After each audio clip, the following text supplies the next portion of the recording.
Bienvenidos, nos encontramos en esta ocasión dentro de lo que es el Museo Municipal del Pósito. Pues vamos a recordar la exposición Patrimonio Cofrade del Cortejo Procesional, que estos días se ha estado celebrando aquí en el Pósito, organizada por la Junta General de Cofradías. Vamos a hablar precisamente con el que ha sido un poco el instructor, el guía, el creador de esta exposición, que ya viene antecedida en otras que hemos tenido durante estos 2 últimos años.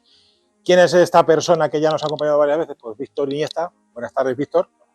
Nos encontramos otra vez más aquí en el Pósito con otra exposición de la Junta General de Cofradías, que hablábamos fuera de cámara, que nos viene a corresponder casi a una trilogía que se creó hace unos años. ¿Cómo fue el crear esa trilogía y llegar hasta el día de hoy? Sí, pues buenas tardes. Esta trilogía comenzó precisamente hace 3 años y se trataba de mostrar en este espacio expositivo del Pósito el patrimonio cultural cofrade que poseen todas las hermandades de nuestro pueblo, ordenado en distintos órdenes temáticos. La idea surgió a raíz de la elaboración del programa de Semana Santa del 2024, centrado en ese aspecto de los enseres, las imágenes, los pasos, entendidos como patrimonio, como un legado cultural que había que conservar y que había que enriquecer y conocer, y por tanto surgió la idea de plasmar parte de ese contenido, de ese texto, en forma de exposición. Se ha dividido en 3 años. La primera entrega abordó el tema de la imagen procesional. A continuación, el año pasado, abordó el tema del paso procesional, todas las andas procesionales, los palios, los templetes, y finalmente en esta ocasión lo que se quiere mostrar es la estructura del cortejo procesional, es decir, todas esas insignias, vestimentas y diferentes enseres que aparecen a lo largo de la procesión.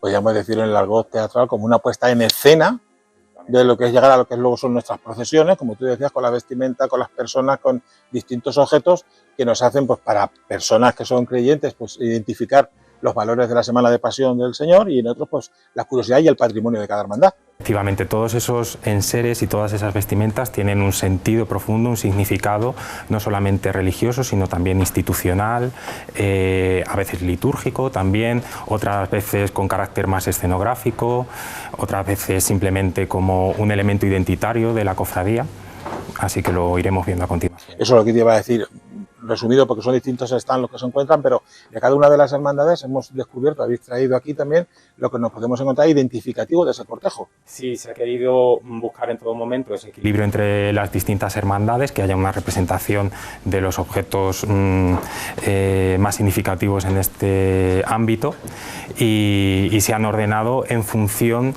del orden cronológico de la procesión, es decir, desde el principio hasta el final de la procesión.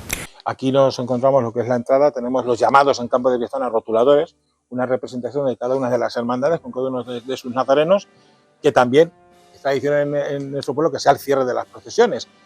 Aquí la tenemos como apertura, ¿por qué? Sí, la tenemos como apertura, pero también como final. Es como el momento en el que nos reciben todas estas 6 hermandades que protagonizan y han organizado esta exposición, pero como dices, pues efectivamente lo veremos en el cierre, que será cuando lo comentemos.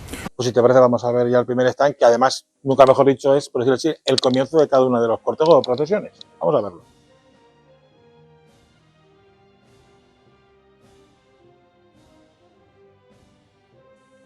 Como decía, al comienzo de lo que son nuestras procesiones, y cómo nos empieza con la cruz. En este caso comenzamos con la cruz parroquial, decías. Sí, con la cruz parroquial o la cruz alzada, que es el emblema de la parroquia. En este caso de Campo de Cristana solamente hay una parroquia, pero en otras localidades o ciudades donde hay varias parroquias siempre se parte con esta insignia representativa de la parroquia en la que está alojada la cofradía que corresponda. En este caso, la cruz parroquial va siempre acompañada con los ciriales, son piezas realizadas en orfebrería, y en determinados momentos también lucía una especie de manga o de faldilla con el color litúrgico correspondiente. También tenemos fotografías antiguas donde aparece la cruz parroquial velada con una especie de paño tapada, simbolizando pues esos días de luto, como también se hacía con otras imágenes de retablos. Esa, precisamente la manguilla que se suele decir aquí, la cruz tapada, también corresponde a los tiempos de la liturgia, quiero decir, a los tiempos en los que se desarrollaban esos años, a los años en los que estaba Eso con el concilio, con la reforma de la Iglesia va avanzando. Sí, con el Concilio Vaticano II se hace una reforma litúrgica en muchos órdenes para la Iglesia católica, entonces hay muchos elementos simbólicos que van a desaparecer. Por ejemplo, la cruz parroquial siempre iba a recoger el féretro en los entierros al domicilio del difunto para conducirlo a la parroquia para celebrar el entierro y más adelante acompañarlo hasta el cementerio. Siguiendo ese mismo sentido, la cruz parroquial antiguamente acompañaba la urna, iba delante de la urna del Santo Entierro hasta que era conducido a la parroquia. Esos usos, al desaparecer en la liturgia cotidiana, pues también desaparecieron en nuestras procesiones. Aquí, como decías, se ha intentado de distintas hermandades traer qué es lo que nos tenemos aquí a continuación, porque yo sin saber veo aquí 3 hermandades representativas, ¿no es así? Sí. Las que tenemos aquí. Muchas hermandades comienzan su tramo precisamente con una cruz de guía. Aparte de esta cruz parroquial, vemos una cruz de guía acompañada también con faroles. Hay que matizar que todas las insignias o las cruces con imágenes siempre van iluminadas, siempre van acompañadas de faroles en este caso. La cruz es el símbolo emblemático del cristianismo y en particular de este momento de la Pasión, y por eso es el signo que abre el cortejo. Hay varios tipos de cruces, vamos a ver algunas que están realizadas en madera, algunas que son planas, otras que son tipo arbóreo, y en ese sentido se quiere destacar pues, la cruz como un símbolo de martirio, como un símbolo doloroso. Sin embargo, también hay otras cruces que están realizadas en madera, pero también con apliques como las cantoneras o las ráfagas o las distintas partes realizadas en orfebrería, que lo que quiere representar es la cruz no como un símbolo de dolor, sino también como un símbolo victorioso y de triunfo, que es el caso de esta cruz de guía de la Hermandad del Cristo de la Expiración. También vemos las otras cruces que llevan un crucifijo, y en este caso son 2 elementos muy significativos. El primero de ellos es el crucifijo que abre los cortejos de la Hermandad de la Sagrada Lanzada y que procede del convento de concepcionistas de nuestra localidad, una comunidad con la que esta hermandad pues, tiene una especial afinidad. Y en el otro caso se trata del crucifijo de la Hermandad de la Veracruz, que es una imagen histórica que data del siglo XVI y que, con muy buen criterio, la Hermandad de la Veracruz decidió recuperarla como cruz guía. Aquí podemos ver, tú decías antes de las distintas simbologías, las formas que tiene cada una de las cruces. En la de San Juan podemos ver que es una más moderna, ¿sabes? Lo que es la cruz como tal, nos representa una cosa más moderna, la que tenemos aquí más recargada, más alegórica, como dices tú, la otra más clásica. O sea, también según los tiempos o la hermandad, también se puede representar la cruz, la enseña de esa procesión. Sí, también al final todo este tipo de enseres artísticos al final va adscrito a un periodo estético, al gusto particular de la cofradía, a su personalidad. Entonces esta exposición pues también es una oportunidad para ver esa variedad de técnicas artísticas, de conceptos estéticos y compararlos unos con otros. Te hacía esta pregunta porque la siguiente stand que tenemos también es, por decirlo así, la imagen, lo que nos viene a enseñar lo que representa la hermandad, la cofradía que tenemos como adelanto de lo que viene detrás, y también hay una evolución en los distintos años. Si te parece, nos acercamos a verlo. Como decíamos, Víctor, es la identidad, un guión, un estandarte, la identidad de la hermandad o de la cofradía que procesiona y que antecede a esa imagen. Aquí tenemos varios, pues ya que están fuera de uso, se han ido renovando. ¿Qué peculiaridades podemos encontrar aquí en usos de ellos? Sí, pues como dices, los estandartes es el emblema principal de la cofradía, sea dentro o fuera de la procesión, si acuden a cualquier acto o en otras procesiones, como por ejemplo en la del Corpus Christi, es el elemento corporativo y que representa esa presencia de la cofradía. Es interesante que en estas exposiciones, aparte de los enseres que guardan muchas cofradías, se ha querido recuperar muchos históricos que estaban actualmente en desuso. Toda esta pared está llena docena de estos estandartes antiguos que han sido sustituidos con el paso de los años y como veis es bastante llamativo que tienen una morfología, una forma bastante variada. Podemos ver desde estandartes en forma de repostero, es decir, con esa barra horizontal y colgado en la parte central, también otros en forma de banderín, otros en forma de bandera. Esta diversidad de formas en cualquier caso nos remite a insignias de tipo militar, los estandartes, las banderas que se utilizaban por los distintos cuerpos del ejército, y eso también lo vincula con ese sentido de victoria, de la vida sobre la muerte, en este sentido religioso. Te iba a preguntar, yo te hacía así con la mano, como decías tú del sentido militar, puede ser también, vamos a ver, no conocemos, hay por fotografías lo que había antes de la guerra, pues se destruyó, pero puede ser también que estén influenciados este tipo de estándares, como dices tú, militares, por los años en los que tocó reconstruir las hermandades, volver a formar los enseres y todo. Puede haber cierta influencia, pero sí que antes de la guerra civil sí que existían este tipo de insignias, sobre todo antes las más frecuentes eran las de forma de bandera, que tenemos ahí un par de ellas. Y luego desde el punto de vista de esas particularidades por las que me preguntabas, pues lo que llama la atención es la diversidad de técnicas. Podemos ver bordados en hilo de oro, en sedas de colores, también otros con acabados pues un poco más populares, y también es llamativo la implicación que han tenido los artistas locales a lo largo de toda la historia a la hora de ayudar a confeccionar partes de estos estandartes. Podemos ver pinturas de Ángel Morales, diseños de Isidro Antequera, pinturas también de Ignacio Balbuena. En fin, también un repertorio bastante significativo de todos esos artistas que a lo largo de los años pues han ido poniendo sus granos de arena. Y la mujer, las bordadoras de Campos de Cristana también, ya no se estila, pero nos viene a la cabeza Carlota Violero, pero de siempre ha sido bordadoras en Campos de Cristana y han dejado aquí también su huella, Carlota no había otra forma. Violero, sin lugar a dudas, es la auténtica protagonista. Aparece en prácticamente todas las cartelas porque sí que participó muy activamente en la confección de todos estos estandartes. También se nota en la evolución de los años, lo que te decía yo antes, de los primeros años, para volver a recomponer todo el patrimonio, se nota también esa evolución con las modas, con la precariedad del momento. Sí, la precariedad y los recursos limitados pues se pueden ver en muchos de ellos, y también pues ese enriquecimiento y esa mayor magnificencia que se quiere, por la que se quiere apostar, es algo que vemos muy claramente en los estandartes actuales, bordados en oro, a veces también con bordados de aplicación, pero mucho más vistosos, mucho más llamativos y con mucho más esmero.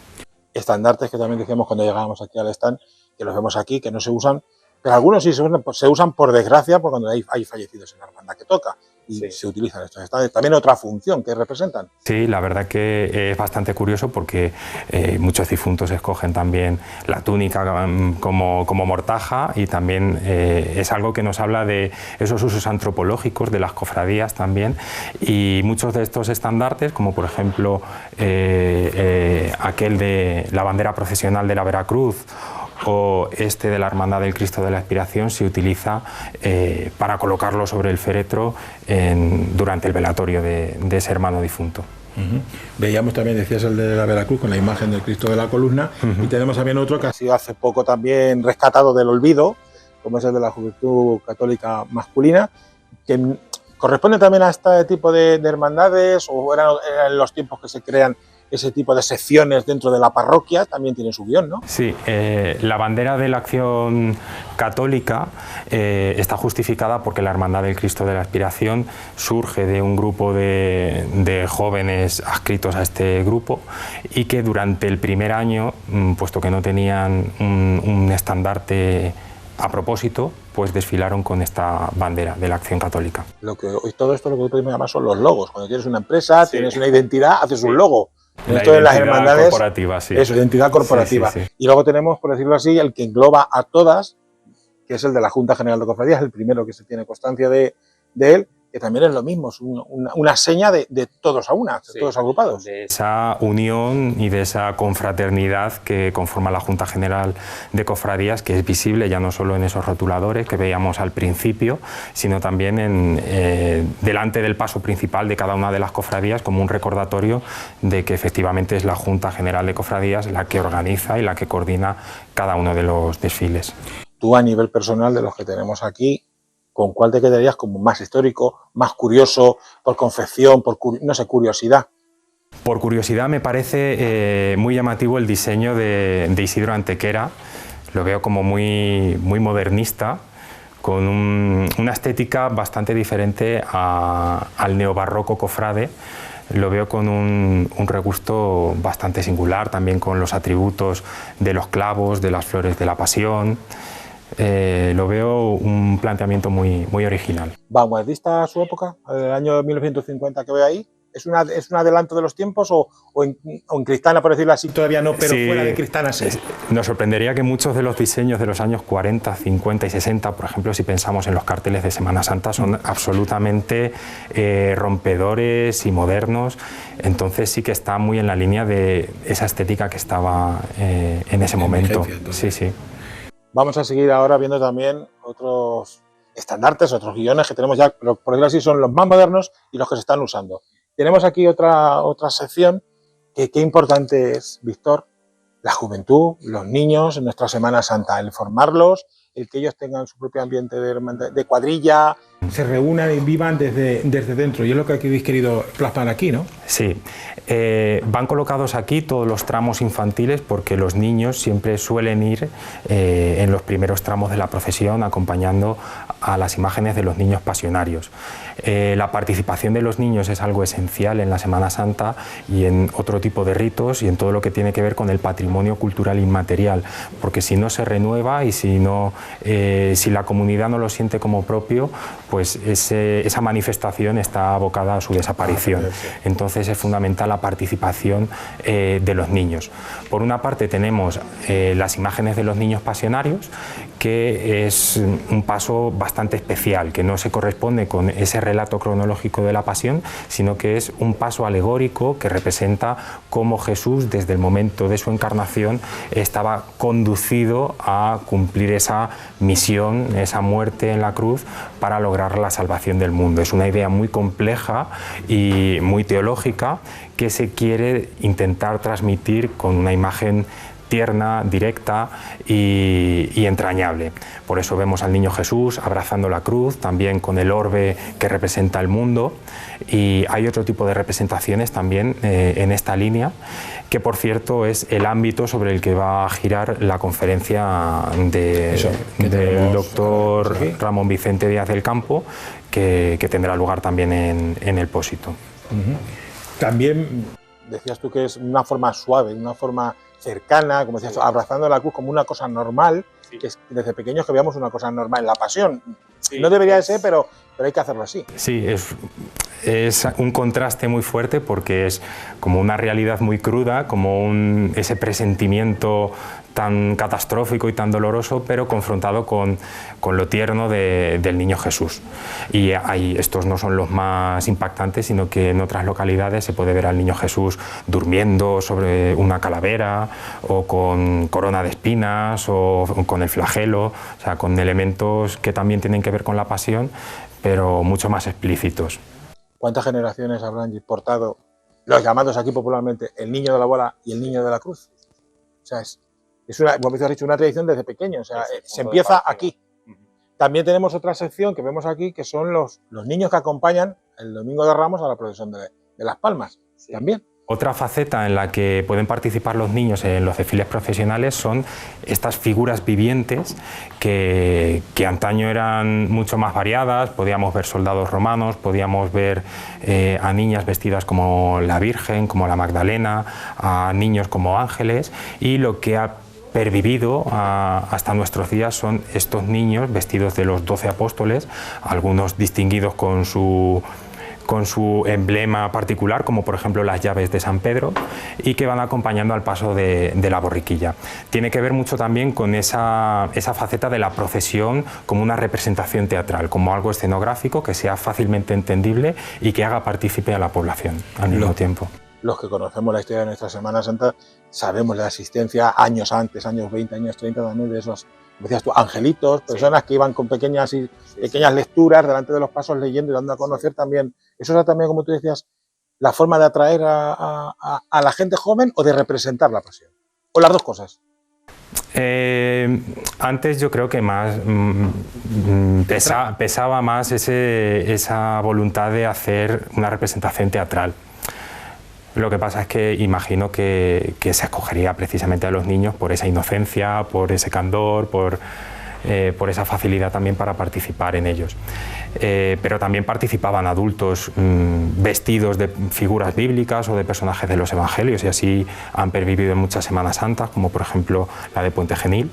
En otros pueblos vemos a armaos, a las centurias, vestidos adultos también como soldados romanos. Entonces es algo bastante habitual y que complementa a las imágenes en escultura.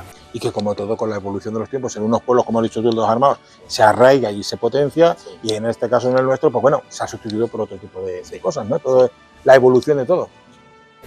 Bueno, ya si te parece, Víctor, vamos a ver la segunda parte de lo que son los estandartes, como decía yo antes, los que tenemos en activo y su significado. Muy bien. Vamos para allá. Bueno, Víctor, como decía, llegamos a lo que es los estandartes actuales de las hermandades y de la Junta General de Cofradía. Aquí vemos distintas formas, distintos estilos. ¿Qué podríamos destacar de cada uno de ellos? ¿Están influenciados por algo?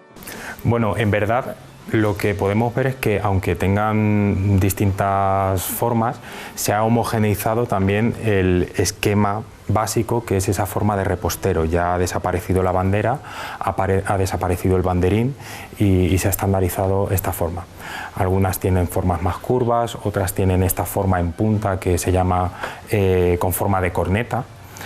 Y luego pues lo que vemos es que tienen pues los emblemas de cada una de las cofradías, bien la imagen titular, como puede ser el caso del Santo Entierro, bien simplemente la cruz de Santiago en este caso, o bien también ese tondo, esa imagen con la imagen de la Virgen de los Dolores pintada.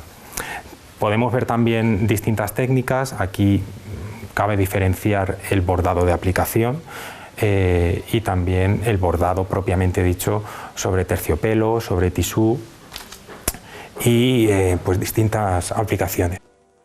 Hablábamos fuera de cámara, yo bajo mi ignorancia decía, te voy a preguntar sobre el estandarte del llamado el de bacalao, de que me decías tú, ¿de dónde viene ese nombre? Sí, el bacalao es el estandarte corporativo muy habitual en las cofradías de Andalucía, concretamente de Sevilla, no tanto en Málaga, por ejemplo, y el bacalao deriva de la bandera procesional que hemos visto antes, plegada y atada con un cordón, al final acaba sintetizándose y siendo traspasada ese soporte rígido, y es como se le llama frecuentemente el bacalao, pero en origen es una bandera procesional que, como te he dicho antes, pues es el formato más antiguo. Aquí, volviendo a estos, decías tú antes referencia a la imagen del yacente, la imagen española de los Dolores. Aquí ya vemos que hemos pasado de los otros, que eran simplemente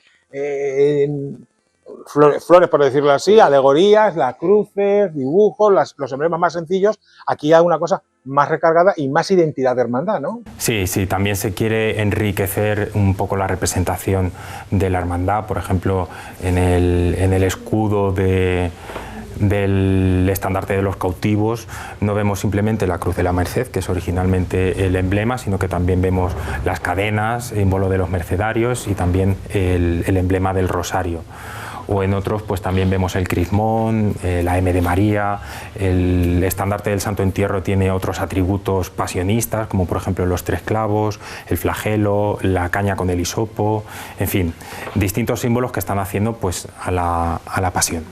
Decíamos antes de las bordadoras de Campo de Cristana, lo importante que han sido aquí también, pero también es importante también, por decirlo así, el subir de la zona del sur de España, ya generalizarse en toda España, los bordadores, sí. Las técnicas, todo lo que es borde, y que las hermandades pues también recurran a eso para incrementar su patrimonio con estandartes, en este caso, más vistosos y más lujosos, entre comillas. Sí, aquí sí que hemos visto una evolución muy clara de esas facturas más artesanales, más caseras, pero muy dignas igualmente, a una elaboración mucho más profesional, mucho más sistematizada, con una formación detrás, y eso pues puede verse en muchos de los estandartes. Pues ahora, continuando también con los estandartes, tenemos otros aquí que estos son, por decirlo así, de procesión pura y dura. Son estandartes que nos muestran pues los misterios, en ese caso, misterios dolorosos de la Virgen, y que representan también una forma de oración, de silencio, de respeto y de enseñarlo lo que lleva ese cortejo. Sí. Es su significado. Esta sección se ha titulado Rezar caminando, precisamente porque quiere expresar de forma visual cómo la procesión al fin y al cabo también es un rezo, es un ejercicio piadoso, pero en la calle. Hay 3 ejemplos muy claros en las procesiones de nuestro pueblo. En este caso, en primer lugar, los 7 dolores de la Virgen María, que procesionan delante de Nuestra Señora de los Dolores, tanto el Viernes de Dolores como el Viernes Santo, y que pues representan episodios de la vida de María desde el nacimiento hasta la muerte de Cristo. A continuación estarían la primera y la última cruz, que representan las 14 estaciones del Vía Crucis y que procesionan en la procesión del silencio el Jueves Santo por la noche, organizada por la Cofradía del Cristo de la Expiración. Y por último tenemos también los 5 estandartes que representan los 5 misterios dolorosos del Rosario, que protagonizan esa procesión de los misterios en la noche del Miércoles Santo. Decíamos antes de los estandartes que abrían y nos decían lo que viene detrás. Esto ya simbolizan, como decía yo, en este caso, por ejemplo, la Virgen de los Dolores, tenemos la Virgen de los Dolores con los misterios, simbolizan la pasión de ese momento, ¿no? Sí. Sí, en el caso de la Virgen de los Dolores sí que es cierto que hay episodios que no están simplemente centrados en la pasión. Por ejemplo, el primero de ellos es la presentación de Jesús en el templo, seguido de la huida a Egipto, el niño perdido y hallado en el templo, y sí que los 4 últimos sí que están centrados en los acontecimientos del Viernes Santo. Pero sí que expresan de una forma mucho más general pues ese padecimiento, esa compasión de María a lo largo de su vida. Y en la del Vía Crucis, como decías tú, la cruz, el símbolo de siempre, un símbolo de pasión. Sí. Víctor, y ya tenemos aquí, por decirlo así, los 5 misterios, que estos, si antes veíamos que estaban sobre lienzo, cogidos al estandarte, aquí está directamente pintado en tela. Sí, en este caso la pintura se hace directamente sobre la tela del estandarte. Y bueno, también los artífices son artistas locales, en este caso el bordado es de Carlota Violero y las pinturas de Ángel Morales. Tú que ya has estudiado este tema, ya has visto mucho demás, un estandarte, la pintura directamente en el estandarte, en un lienzo después en el estandarte, ¿qué técnica es la más utilizada o más recomendable? Varía en función de las circunstancias. Quizá, por ejemplo, como veíamos en el caso de los Dolores, que es un lienzo adherido al estandarte, quizás facilita más las labores de restauración y la conservación, mientras que cuando está propiamente en la misma tela, pues sí que esa tela está sujeta a mucho más movimientos, es más frágil, y la conservación pues es más complicada, pero no es que sea ni mejor ni peor, sino distintas formas de hacerlo. De ejecutar el estandarte. Pues si te parece vamos a seguir ya vamos terminando lo que es la exposición. Esta parte no sé cómo presentarla. Yo tengo aquí de presentar la pasión, pero sí, es un poco... Sí, pasar esto a día de hoy son las cosas como un poco... No quieras. Y llegamos a una de las partes que yo te decía antes también fuera de cámara, la conozco porque es una de las partes de la tradición de la historia del campo de Cristo desaparecida, pero que se conserva en la memoria. Pero ¿por qué tenemos esta representación aquí en esta exposición? Sí, en esta parte que hemos titulado Representar la Pasión, pues se ha querido mostrar todos esos elementos básicamente sonoros y que querían representar de una forma teatral, dramática, escenográfica, algunas escenas de la Pasión. La más llamativa es esta bocina o carro de burla que desfilaba delante de Jesús Nazareno, también con 2 clarines. El objetivo de de estas piezas sonoras que tienen un sonido como muy destemplado, muy bronco, lo que quería emular era las burlas que recibió Jesús camino del Calvario. Insultar o gritar directamente a la imagen no se considera algo decoroso por parte de los fieles, y por eso se utilizan estos artefactos, estos instrumentos musicales, para evocar ese rumor, ese jaleo alrededor del camino de la amargura, camino del Calvario. Un tumulto sin identificar. Efectivamente, es el equivalente a las turbas de Cuenca, pero en vez de prescindiendo de esas personas, intentándolo sintetizar en un instrumento musical. Una simbología me viene a la cabeza... Son como los efectos especiales. Eso es. Una simbología me viene a la cabeza, no sé si aquí en Cristana se ha hecho, en otros pueblos sabes que en las parroquias, como no se pueden tocar las campanas cuando llegan los días de Semana Santa, se utilizan las carracas en las torres. No sé si aquí en Cristana, en la antigua iglesia algo se hacía, pero era igual, ¿no? Una forma de grosera, ¿no? También de identificar esto, ¿no? Sí. Hay otras procesiones que también lo que sacan son carracas, también un poco para, pues eso, armar ese tipo de burla, ese tipo de jaleo alrededor de esos acontecimientos de la Pasión. Pero que todo esto no tiene nada que ver con lo que es la parte sonora, por decirlo así, de nuestras procesiones, de las procesiones de antes y de las procesiones de ahora. O sea, no tiene nada que ver, es una parte sonora, pero específica. Es una pieza histórica que hemos querido también traer por la importancia que tuvo en el pasado, aunque dejó de desfilar en el año 1945. Simplemente después de la guerra desfiló durante 5 años. Por muchas razones, muchas de las evoluciones de las apariciones y desapariciones dentro de las procesiones pues se deben a esas imposiciones o recomendaciones eclesiásticas, o porque muchos de los hermanos no lo consideran apropiado. Entonces pues hay elementos que aparecen y otros desaparecen.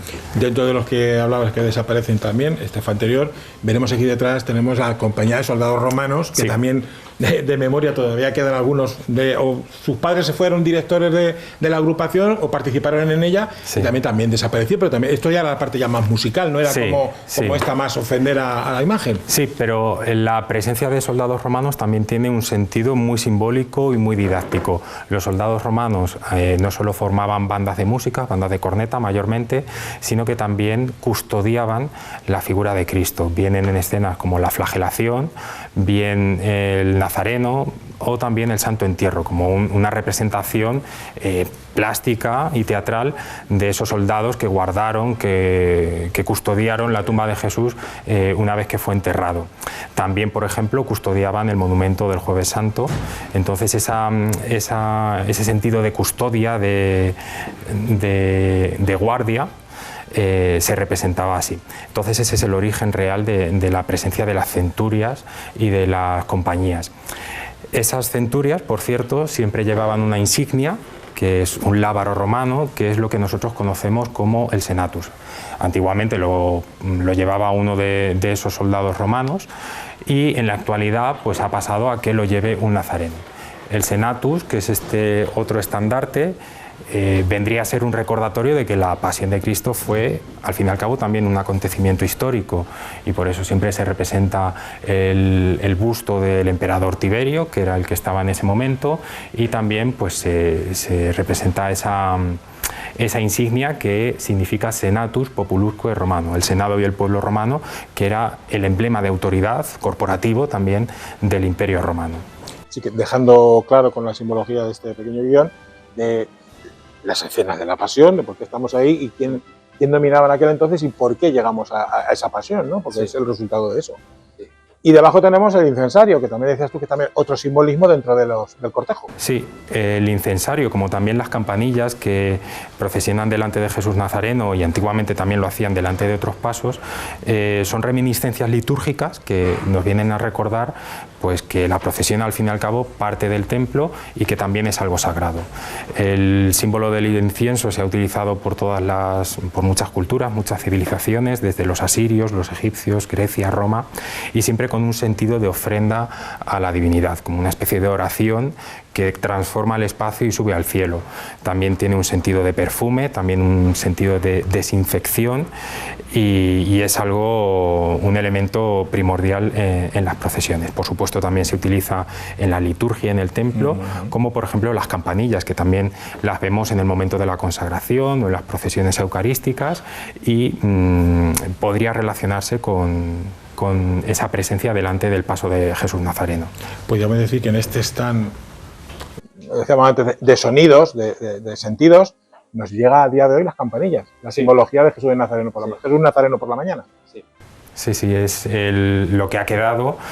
Probablemente se solaparan las campanillas y las bocinas y los clarines, puesto que también están hablando de cosas distintas. En este caso, las campanillas no quieren representar ese bullicio, esa turba del Viernes Santo. También hay que tener en cuenta que en estos años 40, incluso antes, las procesiones eran distintas a lo que es ahora mismo, tanto musicalmente como en gente y en todo. Y sería también más sentido, más de sensaciones hacia las personas, pues el contemplar, tocar las turbas, las campanillas, todo un ambiente mucho más, como decíamos antes, más teatral, ¿no? Ha evolucionado mucho, pero la constante que se mantiene a lo largo del tiempo es que siempre es algo sensorial, ya no solo algo visual, sino también olfativo, sonoro, algo que apela a todos los fieles, a todos los espectadores y acaba envolviéndolos en esa representación tan impactante que son las procesiones de Semana Santa. Me viene a la cabeza, sin desmerecer ninguna de las hermandades, ninguno de los momentos de cada uno, la salida, por ejemplo, el Viernes Santo por la mañana a la sede de Jesús, donde son protagonistas esas campanillas, ese silencio, esas alternancias entre sonidos y silencios también son pues muy llamativas y muy efectistas. Pues si te parece, vamos a ir a este lado de la exposición, porque qué importante es la mujer dentro de las hermandades y dentro de la Semana Santa.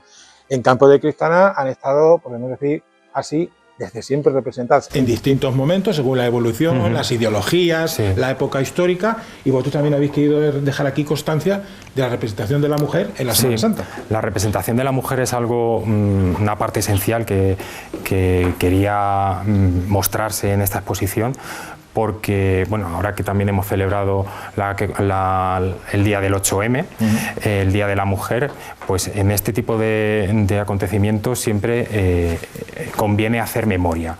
Y es que tradicionalmente pues las mujeres han estado segregadas, igual que estaban separadas por sexos, igual que en el interior del templo. Hasta hace poco tiempo en los entierros también van las mujeres y los hombres por un lado. Eso es una reminiscencia de que antiguamente en el templo también estaban separados y por supuesto la procesión también iban separadas. En este caso las mujeres también en primer lugar cumplían una función escenográfica. ¿Por qué? Porque un tramo totalmente formado por mujeres eran las que iban detrás del paso del Nazareno, representando esas mujeres de Jerusalén que lloran desconsoladas pues esa condena de Jesús. Por otra parte, también las vemos vestidas de luto, con las mejores vestimentas, con esa mantilla española. Y la vemos en el contexto sobre todo de la procesión del Santo Entierro. Y también hay que destacar pues, algunas hermandades que tenían una sección femenina a propósito, como puede ser la de la Sagrada Lanzada, que tenía una túnica diferenciada y que antecedía al paso de la Virgen. Esta vestimenta en la actualidad ya no se utiliza, dejó de utilizarse en torno a los años 90, pero también es un testimonio de cómo esa integración de la mujer ha ido cambiando y hoy afortunadamente pues ya participan activamente como nazarenas, anderas y también como parte de las juntas directivas. Pero es curioso que la hermandad de la Sagrada Lanzada, San Juan, lo conocemos aquí en Cristana, cómo tenía esa peculiaridad de distinguir con la vestimenta distinta a lo de los hombres, no por marcar nada, sino simplemente para ver que la mujer participaba en las procesiones. Sí, es curioso. En otras Semanas Santas, por ejemplo, no es habitual que la mujer vista como nazarena, sino que sistemáticamente aparece como manola o como mujer vestida con mantilla, como por ejemplo en la Semana Santa de Granada. Es muy habitual que el tramo de la Virgen esté totalmente copado de mujeres vestidas con mantilla. En los años terminada la Guerra Civil, que era todo masculino, la mujer tiene una posición pues un poquito más separada de esto, ¿cuántas mujeres habrán salido vestidas de Nazarena haciendo su ofrecimiento los viernes? Seguramente sí que habría, pero lo más frecuente es que vistieran como manolas. Es lo más... Sí, pero te decía decir esto, que también había otra parte de la mujer que participaba en la Semana Santa, porque no podían participar de otra manera, pero sí hacían sus ofrendas, o como penitentes también. Eran años, vamos a decir, oscuros, años que había mucho que pedir y mucho que rogar por los demás, y la mujer seguro que ahí también estaba callada, en una labor callada, pero también participando. En un segundo plano. Eso, en segundo plano. Pero siempre han estado presentes en la Semana Santa. Y ahora, como tú bien decías, la tenemos desde las juntas, desde los grupos infantiles participando. Ya no simplemente desde la mujer tiene que ir a pinchar las flores, no. La mujer, anderas. ¿Qué haría nuestra Semana Santa sin una mujer andera? Totalmente. Precisamente, de anderos vamos a hablar, otra parte que tenéis aquí reservada, porque es muy importante la labor de la andera y del andero, porque quieras que no, es esfuerzo, sufrimiento, pero para llevar lo que es la imagen de nuestra Semana Santa, la imagen del Señor.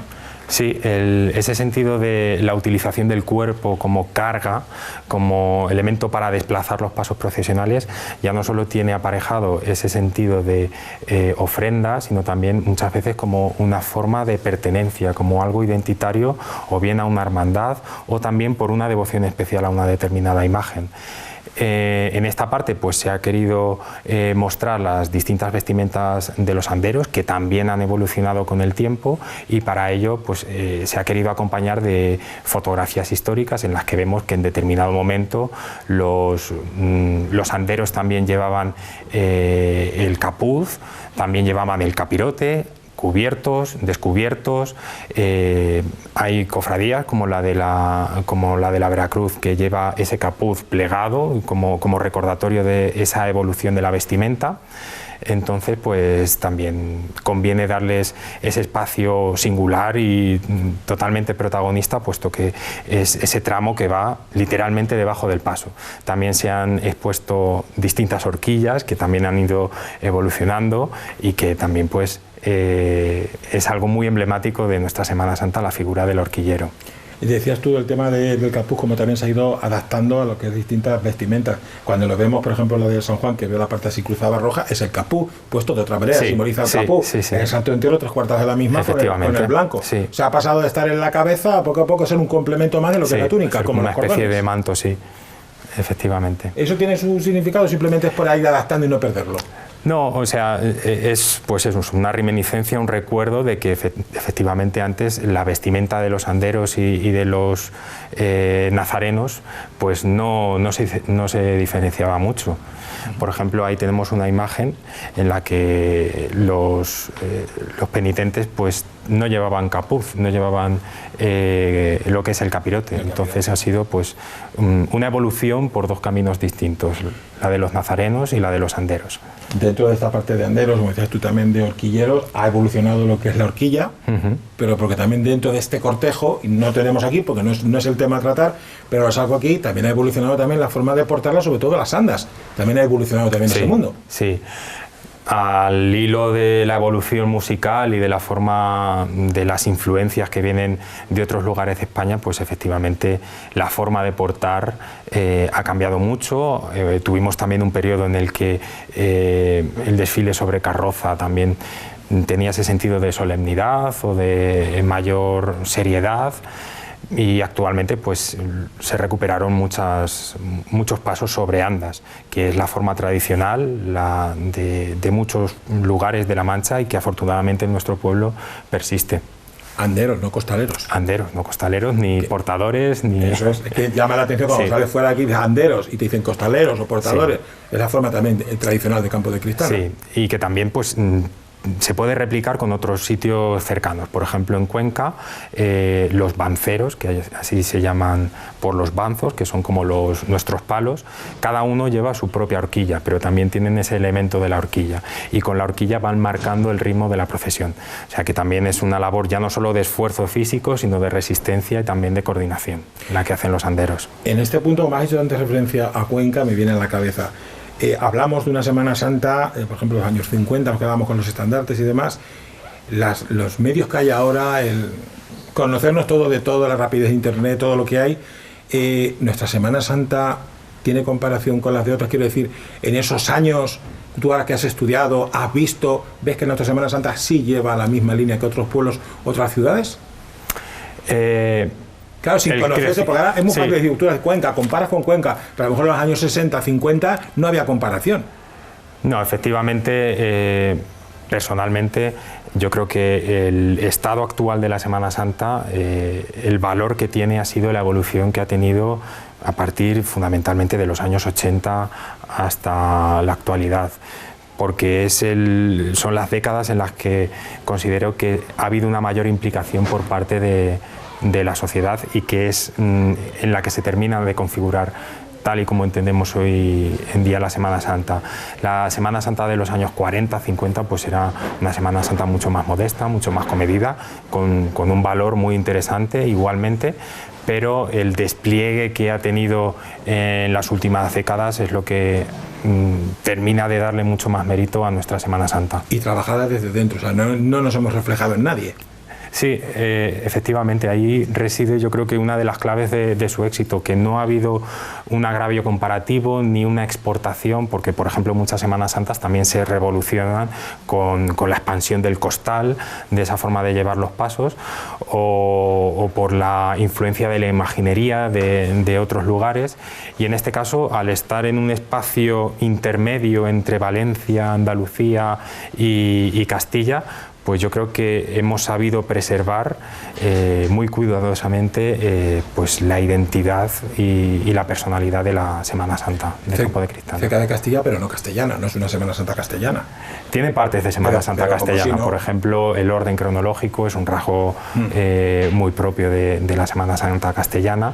Por ejemplo, pues determinadas procesiones con esa austeridad, con esa solemnidad, por ejemplo, el Vía Cruz, la procesión del silencio, sí que nos puede evocar un poco ese carácter más castellano, aunque también hay otros lugares de Castilla, no se puede generalizar, como la Semana Santa de León, en la que vemos una procesión el Viernes Santo por la mañana, nada austera, totalmente alegre, con muchísimos pasos y también con cierto parecido a la que podría ser la nuestra. Podríamos decir, o tú en este caso podrías, te digo lo mismo, tú que has estudiado este tema, que nuestra Semana Santa guarda todavía ese tesoro de no es la palabra, la inocencia, la originalidad de sus comienzos. Ha evolucionado todo, pero... Ha evolucionado mucho, pero yo creo que salvaguardar el anda, la forma de portar los pasos, es algo único y también con una evolución muy especial, porque en otros sitios sí que podemos ver pasos con andas, pero las con andas alargadas o en los cuatro extremos, y aquí se ha terminado de configurar un paso procesional bastante especial, un modelo bastante singular. Pues vamos a continuar ya viendo la parte final.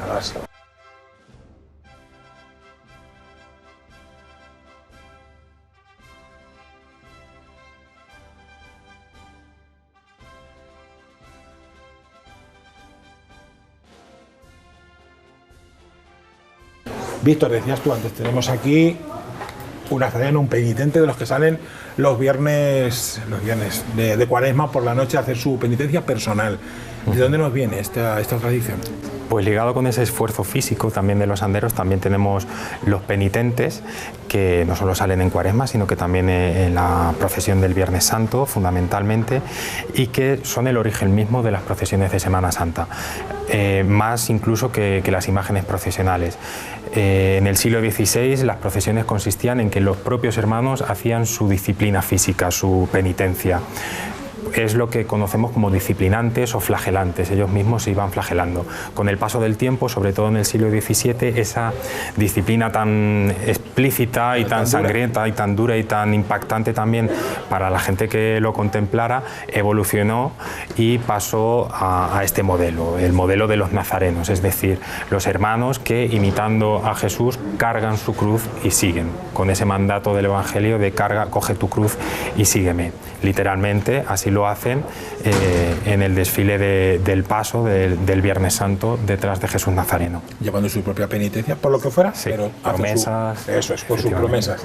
Como decía, llegamos aquí a esta parte que también veníamos antes de una parte musical muy distinta. Aquí ya sí tenemos la parte musical para autonomesa de nuestra Semana Santa, el sonido y el ritmo del cortejo, de las procesiones. Sí, articulando las distintas partes de la procesión y dando también ese sentido escenográfico y tan sensorial, pues una parte muy importante la lleva la música. Hemos querido poner de forma más bien testimonial pues, antiguos instrumentos que no podemos ver en la actualidad, pero los acompañamientos musicales que hemos tenido y que tenemos durante la Semana Santa pues son muy variados, desde los tríos y la música de capilla hasta también las bandas de música, por supuesto, bandas de cornetas y tambores y agrupaciones musicales. Toda esta música pues acaba de dar esa solemnidad, ese empaque y ese espectáculo sensorial en el mejor de los sentidos, para los propios penitentes, hermanos y también para la gente que lo contempla desde las aceras también. Participación en la parte musical de toda la vida, la banda de música filarmónica Beethoven, luego se van creando. Viene la parte que hemos visto ahora mismo de ese tipo también de música más burlesca, por decirlo así, y luego tenemos la parte más musical en cornetas. Puede ser también que se rompiera un poco el sonido de las trompetas cuando empezaron a venir bandas de fuera, por ejemplo, la Veracruz era mudada a traerle Cartagena, la militar de Cartagena, venían otros aires, otros ritmos. ¿Fue el origen ese, por decirlo así, del cambio en el toque o no? Sí, el espacio de la música es algo que daría para otra exposición, para otro monográfico totalmente. Desapuntando. Pero sí, originalmente las bandas que acompañaban los desfiles procesionales eran sobre todo de música, por ese tinte fúnebre que se le quería dar a las procesiones, y más adelante pues se sumó ese carácter militar que traen las bandas de cornetas y tambores, muchas literalmente adscritas a cuerpos del ejército y que venían también, y que han derivado en las bandas actuales de cornetas y tambores. Incluso lo podemos ver que muchas de ellas imitan los uniformes militares de determinados cuerpos. Simbolismos que vemos aquí musicales y que también forma parte de la vida de nuestros vecinos. ¿Cuántos de nuestros vecinos han participado en las distintas bandas de cornetas y tambores? Esta vez de la de San Fernando, más conocida la de Jesús de Medinaceli, de la Veracruz, la que hemos visto de la Elevación. Sí, también muchas se han creado en el seno de muchas hermandades y bueno, pues son un grupo humano fundamental y esencial, y que ayuda a configurar y a ligar muchísimo más ese sentido de pertenencia y ese sentido de comunidad que vemos en toda la Semana Santa. Y que marcan en cada uno de los tramos también el misterio, la imagen que vamos a ver detrás, con su música y, como decías tú, la forma de procesionar de ese paso y de los anderos. Eso es, sí, sí. Y llegamos a la parte final, por decirlo así, que cierra también el cortejo como tal.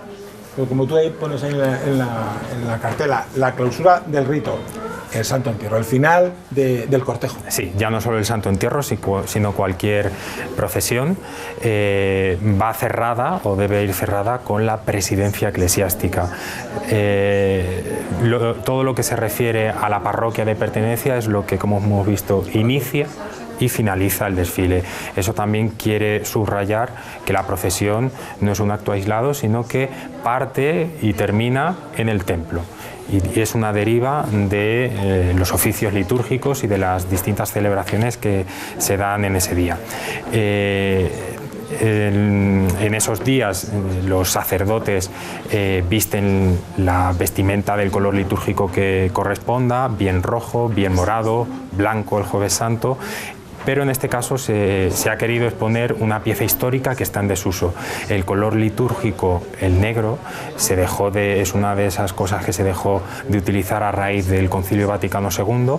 Antiguamente estaba reservado para los entierros y, por supuesto, también para la procesión del Santo Entierro. En la actualidad se utiliza el morado, ligado también con ese sentido de luto y de penitencia, pero hemos querido recuperar, pues también para hacer memoria, este juego de capa pluvial, casullas y dalmáticas que pertenece a la parroquia de la Asunción.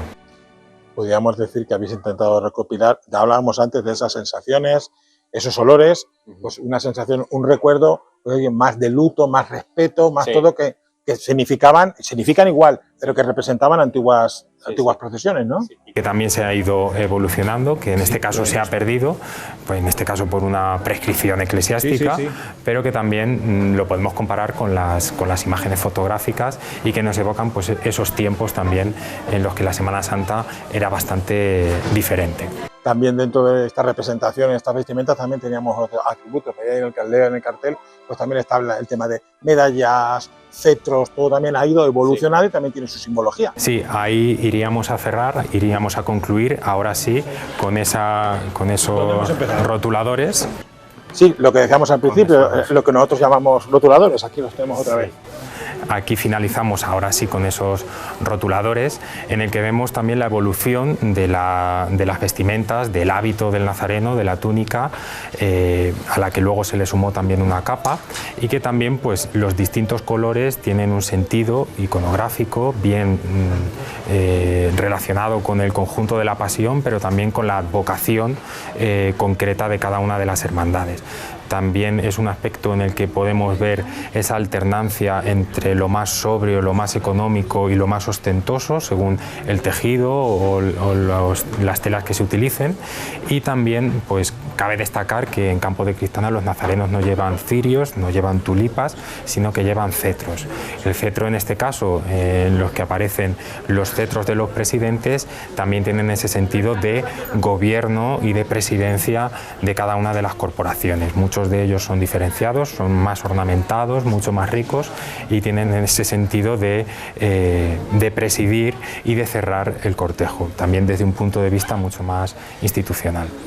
Vestimentas que no han variado en el color, pero sí en los tejidos, en las formas, Sí. sin modificar lo que teníamos, pero sí se ha ido actualizando para hacer también más cercano todo al vecino, a la Sí. persona que está en la calle, ¿no? Sí, sí.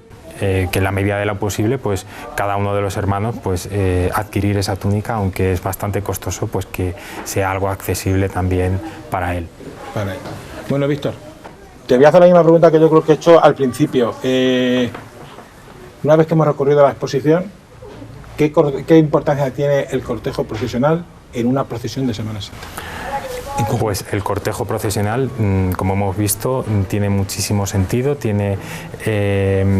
cada parte tiene su significado, su función, y es lo que se ha intentado plasmar en esta exposición. No es simplemente un acompañamiento a la imagen, sino que es una estructura totalmente calculada, con un sentido profundo, y es lo que se ha querido ir desgranando a lo largo de toda la muestra.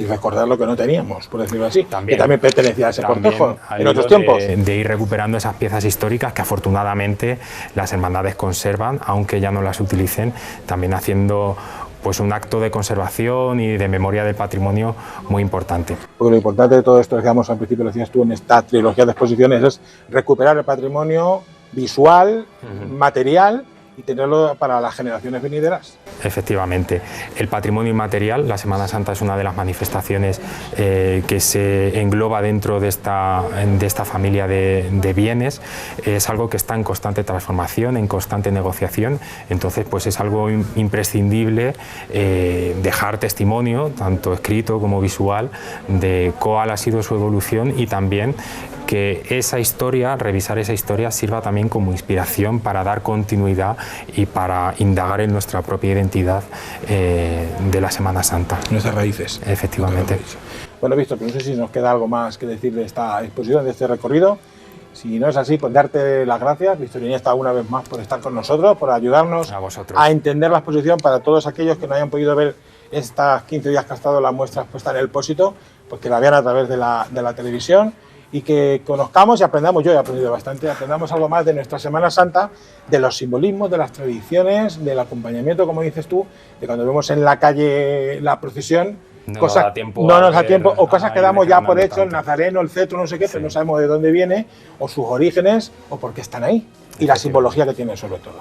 Pues nada más, Víctor, muchísimas gracias a ti, y el año que viene nos veremos. ¿Sabes? Muchas gracias.